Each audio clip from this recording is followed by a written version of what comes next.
Zach Mayer, teacher, composer, singer, songwriter, baritone sax player, outrageously amazing klezmer musician.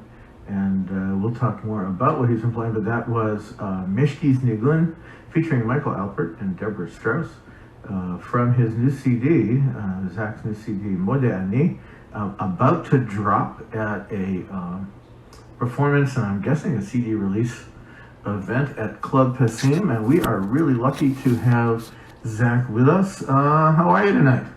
Yeah, thank you, Mitch. I'm doing great. I really, what a glorious, warm introduction. Well, you know, I don't often get to play with just a bari sax player and a clarinet and a violin. That was pretty awesome last night. Zach, a lot of fun. Yeah, Zach was part of Ezekiel's Wheel. Not a regular member, so I don't know if that makes you a spare tire or a training wheel, but I don't know how that quite works. I just have lots of Ezekiel Wheel jokes floating around in my head. Certainly Nat and I have played together a lot, and so I've listened to them often, and I've been really fortunate. I've had a chance to play years ago with Nick Bricknola, a great baritone sax player. And, wow, but I've been looking at your resume, my friend. You're hanging out with Questlove. If I only had his hair, man, I'll tell you. So your resume is pretty awesome. I had no idea kind of your background and where you're leading music and what you've been doing at Klez Canada. I was at I don't know if you know of the thing at the Isabella Friedman Jewish Retreat Center. They do Let My People Sing.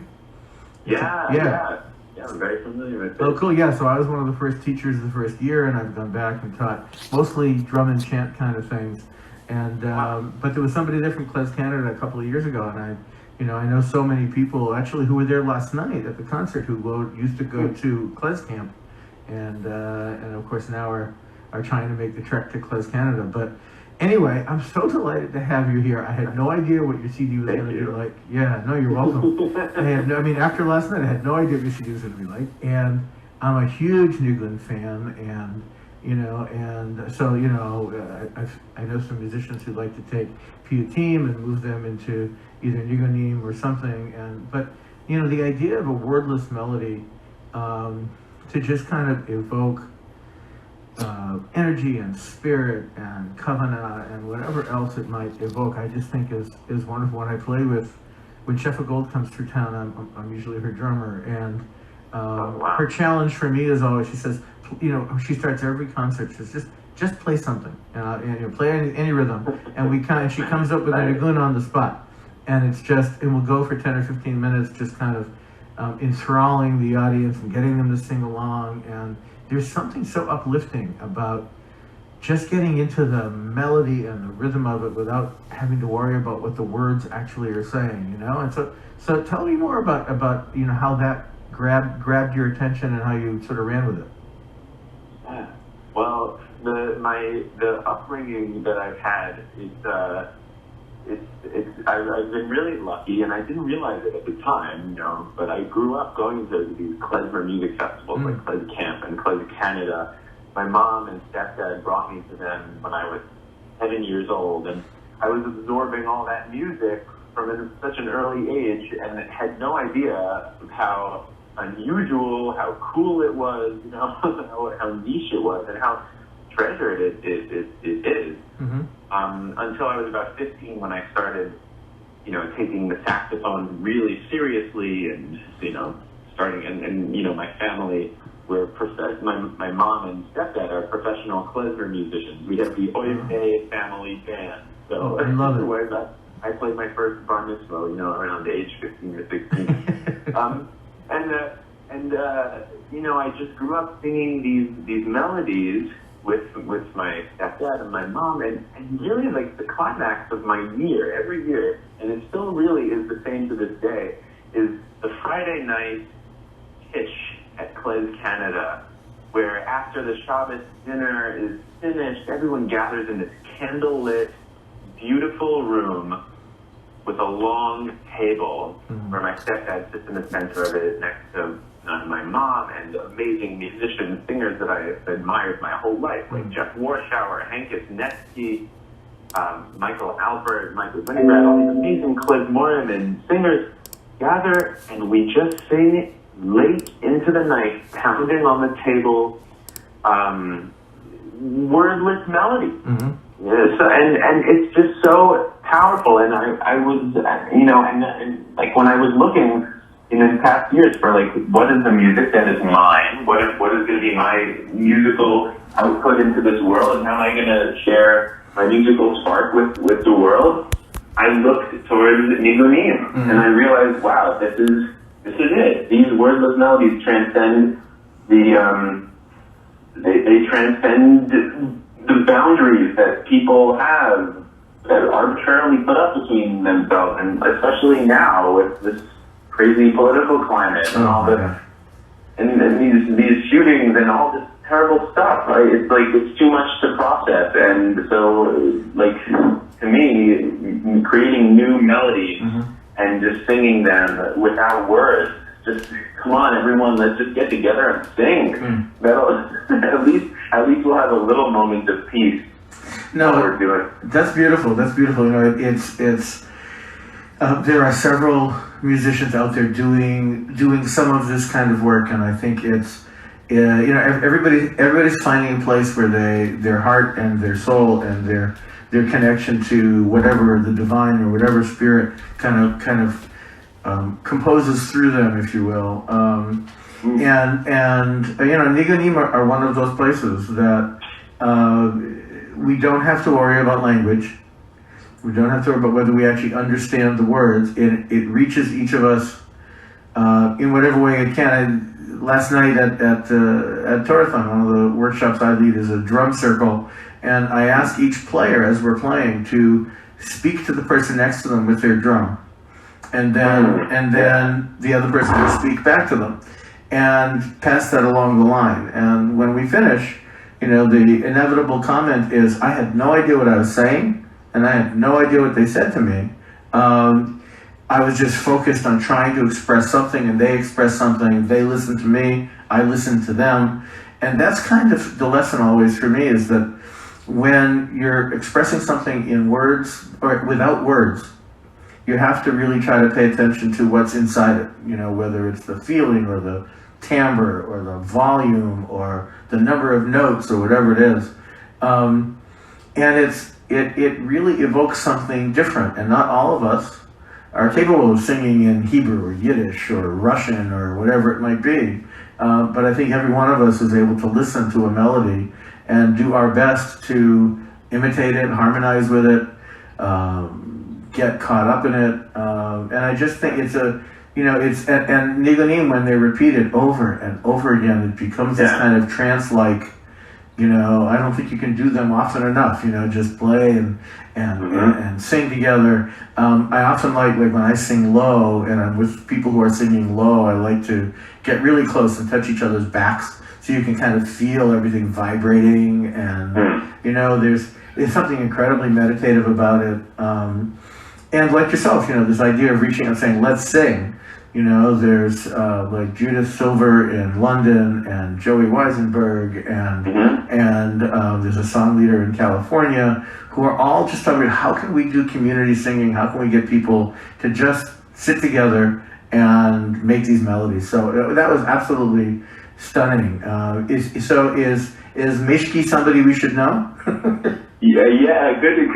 Yes, Meshka is actually is the one and only Michael Alpert. Who is, and he's not only, I am lucky to call him, you know, he not only is he a family friend and a deep personal friend of mine, but he's also a huge musical role model, but it's more than just a musical role model. It's a life role model. For me, you know, he's really he's in the big three list, you know, for me of my, you know, musical role models, and he knows that, and I love him dearly. And you know, for me, a musical role model of music, it's not just about what they play or what comes out of their voice or instrument. It's the fact that they are that they demonstrate living well, that they are exemplary models of humanity at its finest. I think manifests. In Michael Albert. He's really such a mensch, and what a guy. Yeah. No, that's wonderful. I mean, and I want to talk a little bit about. I mean, that's a beautiful story. I think it's also a beautiful tribute to someone you respect so much. You sent me some information about your background and the idea of looking at various chant traditions. I think is really stunning. You know, from the Bulgarian state female choir that really were hot many years ago, to, let's say, Sweet Honey in the Rock, who I produced a concert of theirs, and Lady Smith Buckman Buzzle I produced years ago, and these African and African American chant styles and song styles, Shefa, of course, Hasidic traditions, Muslim and gospel choirs, and ornamented readings of the Quran. I mean, I think the idea of it reaching across religions and cultures, and that we can all, I think Yo-Yo Ma has done a lot of that with Silk Road. To bring all of these musicians of different styles together to try something a little different, and learn from each other. You've had an interesting background with people you've worked with. My absolute, probably high on my list of top 3, Bobby McFerrin. I love. He's another one of my top 3. Oh my gosh. He, again, a person who not only is just a musical role model, but a life, the way he lives his life. Yeah. I think you can really hear it in his song, Simple Pleasures, where he just kind of gives a little description of his everyday life, and he really just, he is a happy guy, and then shows through his music. Yeah, it was like a TV special or something where he was mentoring like high school or college like award-winning singers. He gave them each a lesson, and they did a concert together. And he said his approach to playing a solo concert, which is really, truly just him, is that he has no idea what he's going to do when he goes on stage. He has no set list. He just goes out and feels the audience and starts going, and I love that sort of operating without a net. And then you've worked with somebody that I worked with when he was way younger and clearly older than you. But I produced a concert with the Greenfields of America when Seamus Egan was like just a kid. And he was with Eileen Ivers and Natalie McMaster. Natalie was 15 at the time, so I don't even remember how old Seamus must have been. But he's pre-produced a couple of albums that you've worked on.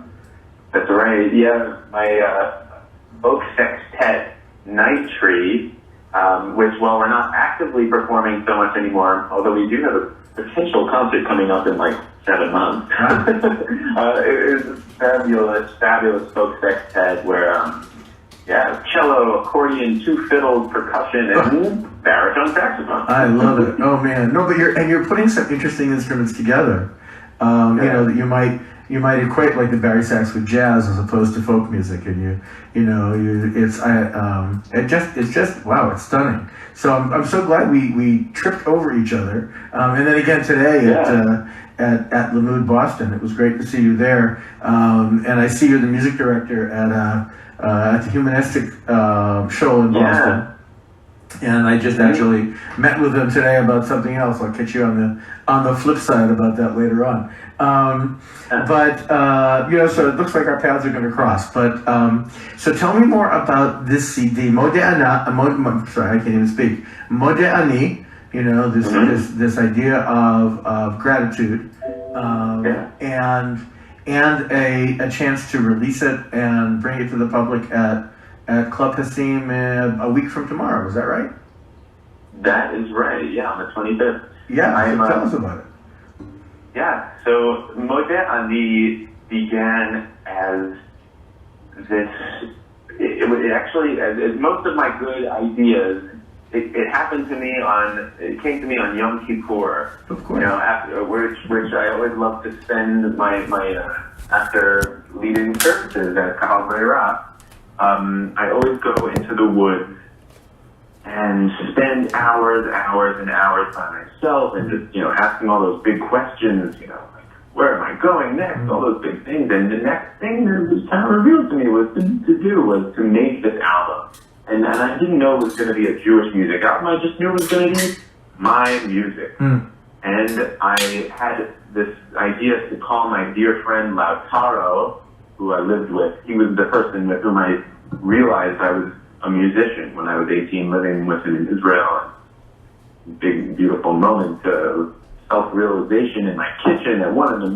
when he puts his arm on my shoulder and says, "Jack, you are a musician, man."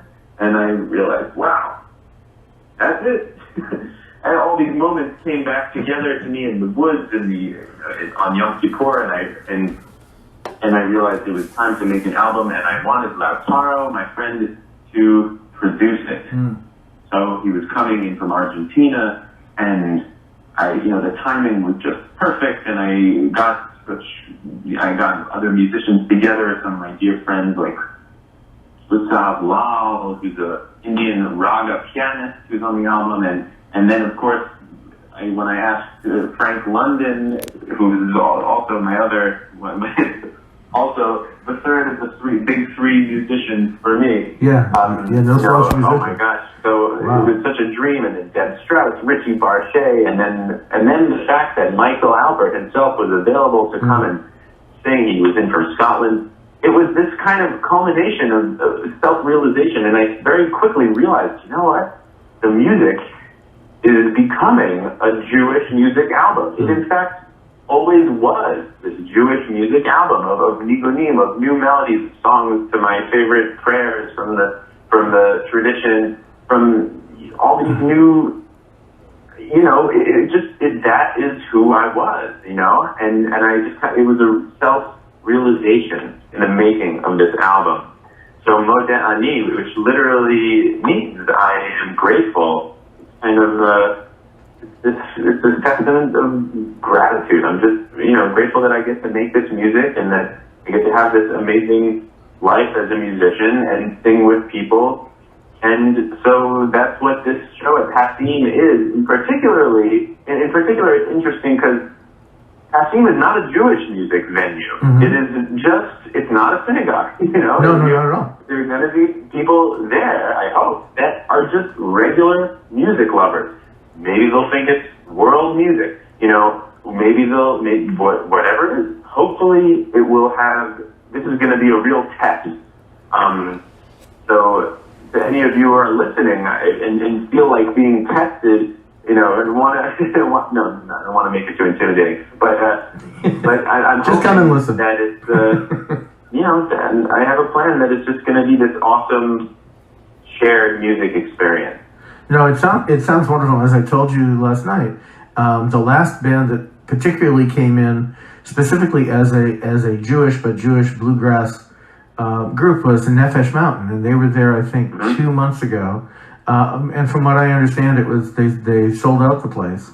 So there's certainly an audience for what you're doing. You probably don't have the name recognition that they do, but that doesn't mean people won't come. So we're going to talk about it from here. I'm looking forward to getting to the concert, and I know I already have some friends that I've talked to who are coming. And but that's it's Club Passim, 7 o'clock. 7 p.m. November 25th. Yeah, November 25th on a Monday. And the club happens to have very delicious food, so if you get there early. Yes, and people can get tickets online. Is that how it works, or at the door? Or? You can certainly get tickets at the door, but Club Passim, they have their website where you can order the tickets in advance as well. That's great, and when we're done, I'm gonna play another track from the CD. You sent me a couple. We heard one. Can you tell us? We already talked about where that came from. I'm looking at Leodim and Ashrenu. Which one do you think I ought to pull out for after we finish talking? How about let's go with Laya Houdin? Laya Houdin. That's a track that is that track does have words, Mm-hmm.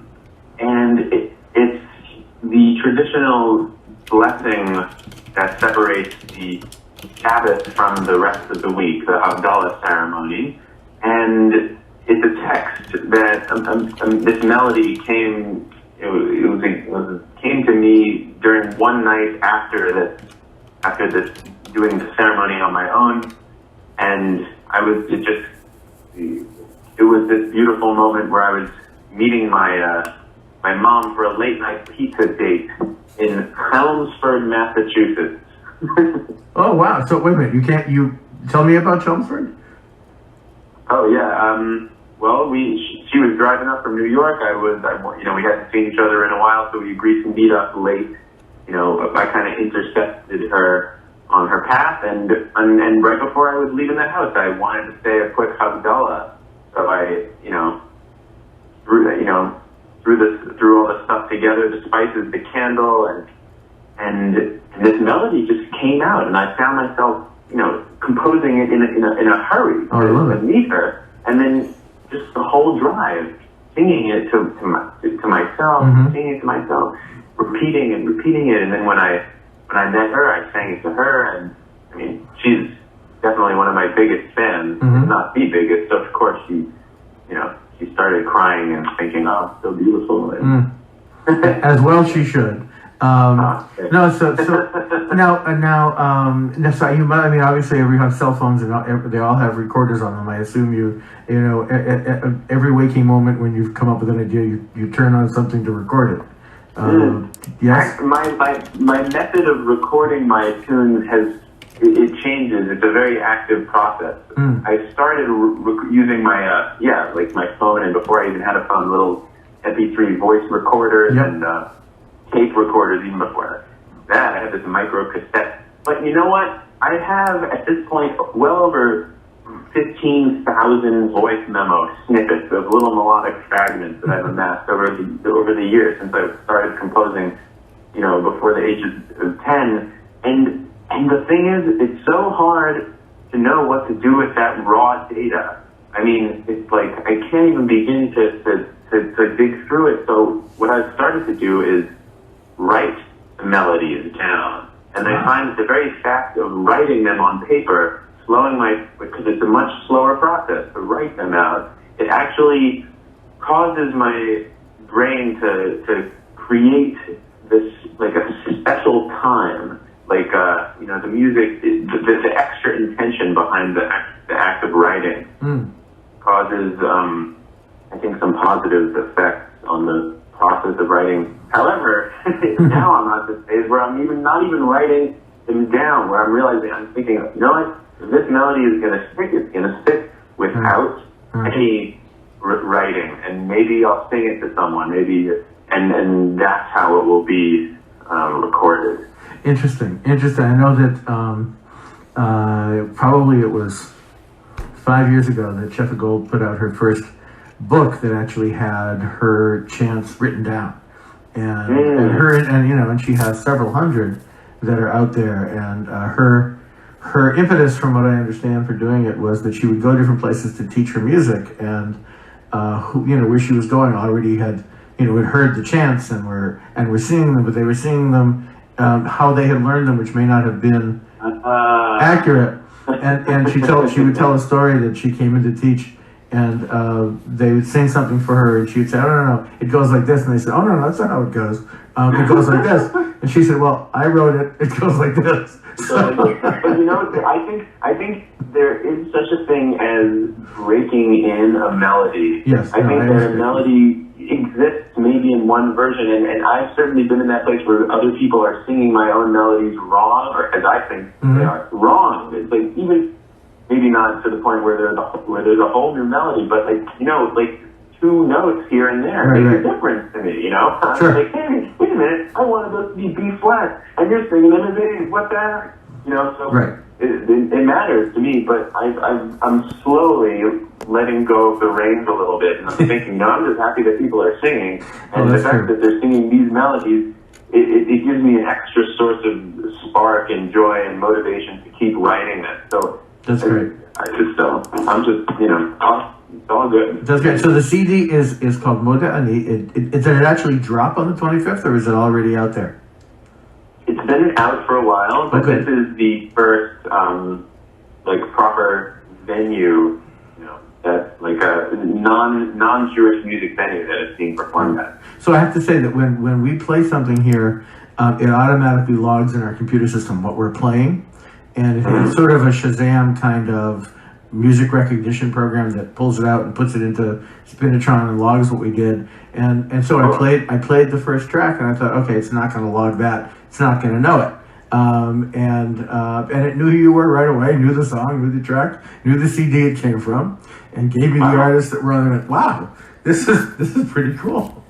So whatever that means, that's good news. But I just, we're talking to Zach Meyer, singer, songwriter, composer, mayor. Sorry, thank you. Okay. And any relation at all to the former dean at Hebrew College, Brian Mayer? Oh, Brian Mayer. No, not that I know of. I think you guys actually spell it the same way, which should have been my first hint, just pronouncing it right.